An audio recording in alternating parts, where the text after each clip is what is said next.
আজকে হাজারো ট্রান্সফার নাটক দিয়ে শেষ হয়েছে এই সামার ট্রান্সফার উইন্ডো। তো সব খবর এক জায়গায় আজকের ভিডিওতে আমরা কথা বলবো। হেই হ্যালো, কি অবস্থা সবার? সবাইকে স্বাগতম জানাই বাংলাদেশের প্রথম এবং একমাত্র ডেইলি ফুটবল আপডেটস ভিডিওতে।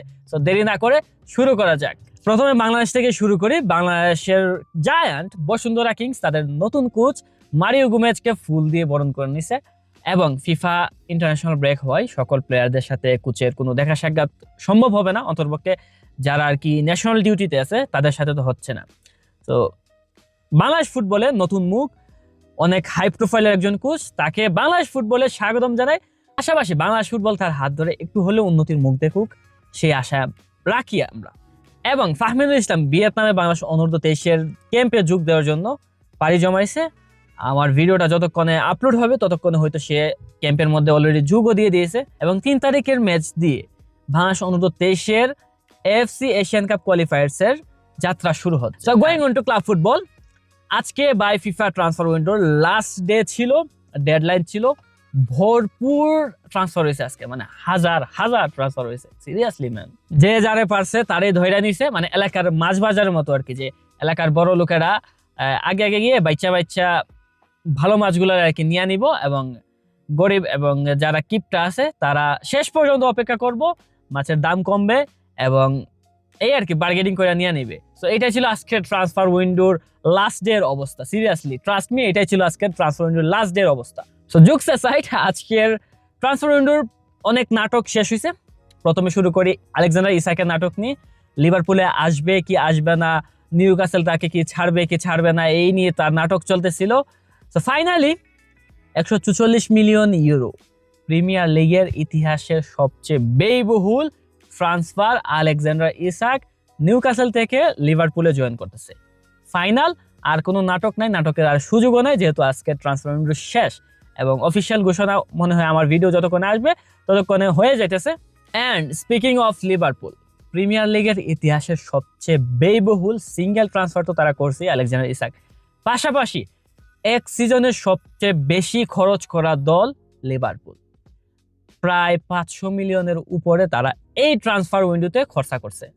I mean seriously 500 million. ওইদিকে আমরা 25 মিলিয়নের সাইনিং করে, 25 প্লাস 2 এই 27 মিলিয়নের সাইনিং করে আমরা প্লেয়ার রেজিস্ট্রেশন করতে পারতেছি না। লাপুর্তার উচিত লিভারপুলের সাথে একটু যোগাযোগ করা,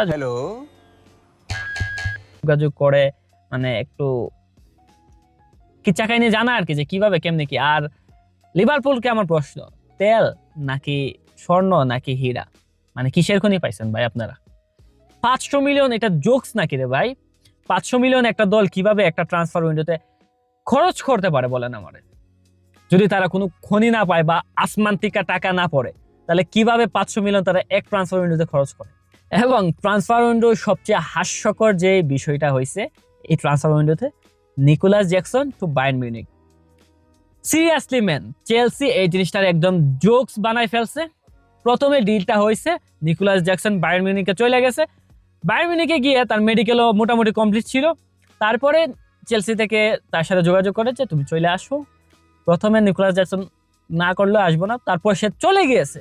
লন্ডনে যাওয়ার পরে আবার সেই ডিলটা চালু করে বায়ার্ন মিউনিখের সাথে, ওই ডিলটা আবার হয়েছে, ফাইনাল হয়েছে। আই মিন চেলসি আসলে এই যে ট্রান্সফার উইন্ডো যেটা গেছে এটারে জোকস বানাই ফেলছে। চেলসির সামনে কথা আসতেছে আমরা, তবে এই যে Nicolas Jackson to Bayern Munich এটারে জোকস বানাই ফেলছে। মানে একজন প্লেয়ারকে আপনি ডিল ডান, ক্যান্সেল, আবার finalise, what the hell is this? And speaking of Chelsea, Chelsea এই ট্রান্সফার উইন্ডোতে রেকর্ড 300 মিলিয়ন প্লাস তারা প্লেয়ার বিক্রির মাধ্যমে ইনকাম করছে। সিরিয়াসলি 300 মিলিয়নের উপরে তারা প্লেয়ার বিক্রি করে ইনকাম করছে ভাই। মানে আমরা কি বলবো, চেলসির মধ্যে যে এত তো প্লেয়ার, যে আমরা বলতাম মজা করতাম, ট্রল করতাম, এত প্লেয়ার জমায় কি করতেছে, এই বিক্রি করে ফেলছে 300 মিলিয়ন প্লাস দিয়া এক ট্রান্সফার উইন্ডোতে। পাশাপাশি নাটকের কথা যেহেতু আমরা বলতেই আছি, অ্যান্টনি টু রিয়াল বেটিস, এটা হচ্ছে আরেক নাটক। কেমনে?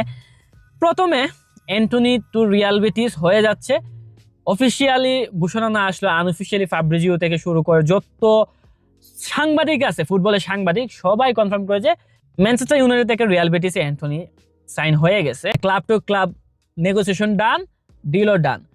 তারপরে আবার 5 ঘন্টা পরে খবর আসে যে রিয়াল বেটিস নাকি নিজেদেরকে এই ডিল থেকে উইথড্র করে নিছে। রিয়াল বেটিস থেকে ঘোষণা আসে, এই তারা বলে যে আমরা ম্যানচেস্টার ইউনাইটেডের আস্কিং প্রাইস এবং অ্যান্টনির আস্কিং ওয়েজ মিট করতে পারবো না, সো আমরা নিজেদেরকে এই ডিল থেকে উইথড্র করে নিলাম। সো এটা হচ্ছে একটা নাটক আর কি। আজকে ফাইনাল ডেতে আইসা অফিসিয়ালি ঘোষণা আসছে অ্যান্টনি টু রিয়াল বেটিস ডান। মানে এটা হচ্ছে আরেক নাটক আর কি, ওই যে আলেকজান্ডার ইসাকের মতো না হলেও নাটক এটাও। তো অ্যান্টনিকে তারা মানে রিয়াল বেটিস 25 মিলিয়ন ইউরোতে নিজেদের দলে ভেড়াইছে।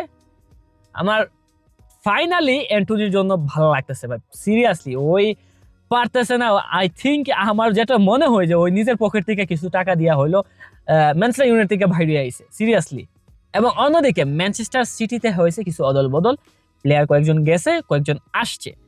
প্রথমে আমরা বলি এনুয়েল আকানজি, ম্যানচেস্টার সিটির ডিফেন্ডার, সে জয়েন করছে সিরিয়া এর সাইড ইন্টার মিলানে।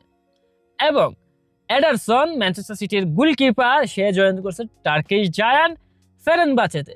পাশাপাশি ইকাই গুন্দোগান জয়েন করছে টার্কিশ জায়ান্ট গ্লাতাসারেতে। এবং সবচেয়ে বড় ট্রান্সফার যেটা হয়েছে ম্যানচেস্টার সিটিতে, সেটা হচ্ছে দোনারুমা। পিএসজি থেকে দোনারুমাকে সাইন করছে ম্যানচেস্টার সিটি। এই ফাইনালি তাদের গোলকিপারের যে সমস্যা, এডারসন ভালো গোলকিপার ছিল, বাট লাস্ট সিজনে ওর অনেকটা অফ ফর্ম গেছে। সো এই অফ ফর্ম প্রিমিয়ার লিগের মতো তো লিগে মানে কন্টিনিউ করা সম্ভব না। সো দোনারুমা এই চ্যাম্পিয়ন্স লিগের যে রান ছিল, চ্যাম্পিয়ন্স লিগের পিএসজির যে রান ছিল, সেটার মধ্যে দোনারুমার অবদান কতটুকু আমরা সবাই জানি। দোনারুমা যে কিরকম গোলকিপার সেটা আমরা সবাই জানি। সো ম্যানচেস্টার সিটিতে Donnarumma, here we go done.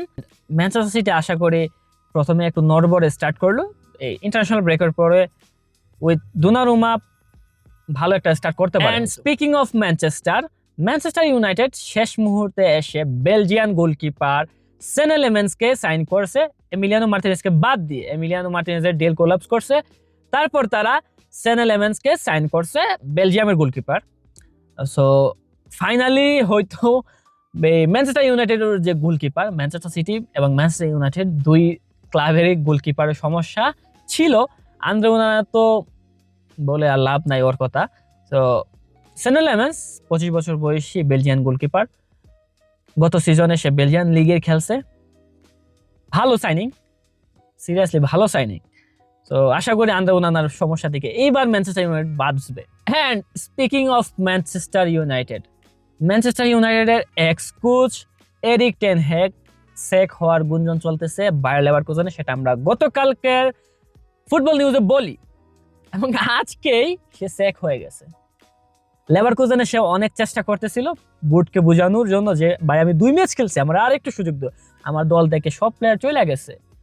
Seriously I think to be honest, Erik ten হ্যাগকে আর একটু সময় দেওয়া দরকার ছিল, কারণ মাত্র 2 ম্যাচ দেখে আপনি কোনো কোচকে বা কোনো প্লেয়ারকে জাজ করার কোনো রাইট আপনার নাই আসলে। বাট তাদের ক্লাব, তারা যা ভালো বুঝছে। এবং ম্যানচেস্টার ইউনাইটেডের কথা যেহেতু বললাম, যে তাদের লাস্ট আমরিমের আগে আর কি লাস্ট 3 জন যে কোচ ছিল permanent, Eric ten hag, Jose Mourinho এবং আরেকজনের কি নাম যেন আমার এখন মনে পড়তেছে না সিরিয়াসলি ম্যান। তো 3 জনের 3 জনই 1 সপ্তাহের ভিতরে সেক হয়ে গেছে। তো পরবর্তী টার্গেট রুবেন আমরিম। সিরিয়াসলি রুবেন আমরিম, আমার ওর অবস্থা দেখে যা লাগতেছে যে ওই ক্লাব ছাইরা সবকিছু ফালাইয়া ভাইগা যাইতে পারে, দেখা নিয়েন আপনি। এবং পিএসজি থেকে টটেনহাম সাইন করছে কার্লো মুয়ানিকে। তারা এক সিজনের লোনে কার্লো মুয়ানিকে পিএসজি থেকে আনছে। এবং অন্যদিকে বার্সায় ফার্মিন লুপেজের সিচুয়েশন ছিল, আমরা গতকালকে এবং তার আগের দিনের নিউজেও আমরা বলি যে ফার্মিন লুপেজ কোথাও যাইতেছে না, এটা নিশ্চিন্তে থাকেন। এইটাই হয়েছে, আজকে ট্রান্সফার উইন্ডো বন্ধ হওয়াতে সবাই ওইটা কনফার্ম হয়ে গেছে, ফার্মিন লুপেজ কোথাও যাচ্ছে না, গেছে না, সে বার্সায় আছে। অ্যান্ড বার্সার থেকে হেক্টর ফুট জয়েন করছে এলএচএতে, এক সিজনের লোন ইনিয়াকি পিনিয়ার পাশাপাশি সে এলএচএতে জয়েন করছে। এটা বার্সার জন্য ভালো হয়েছে, তার জন্য ভালো হয়েছে, সে ওইখানে প্লেইং টাইম পাবে, বার্সা স্যালারি ক্যাপ খালি হবে। অ্যান্ড আমি ভিডিওটা যতক্ষণে রেকর্ড করতেছি ততক্ষণে বার্সার মধ্যে রনি লালিগে আর কি, রনি এখনো রেজিস্টার্ড হয়নি। সো রেজিস্টার্ড হওয়ার আর কোনো সুযোগ নাই, ট্রান্সফার উইন্ডো শেষ, ডিজাস্টার। তো এই ছিল আজকে আমাদের ফুটবল আপডেটস এবং ট্রান্সফার উইন্ডোর মোট সবচেয়ে বড় বড় যে সাইনিং গুলো ছিল আজকে আমাদের এই ভিডিওতে আমরা কভার করার চেষ্টা করছি। ভিডিওটি ভালো লাগলে এবং ডেইলি ফুটবল আপডেটস আপনার ফিডে পেতে চাইলে ফলো করুন 90 মিনিট প্লাস এবং ইউটিউবে দেখে থাকলে সাবস্ক্রাইব করুন 90 মিনিট প্লাসের অফিসিয়াল ইউটিউব চ্যানেলকে। Football all along.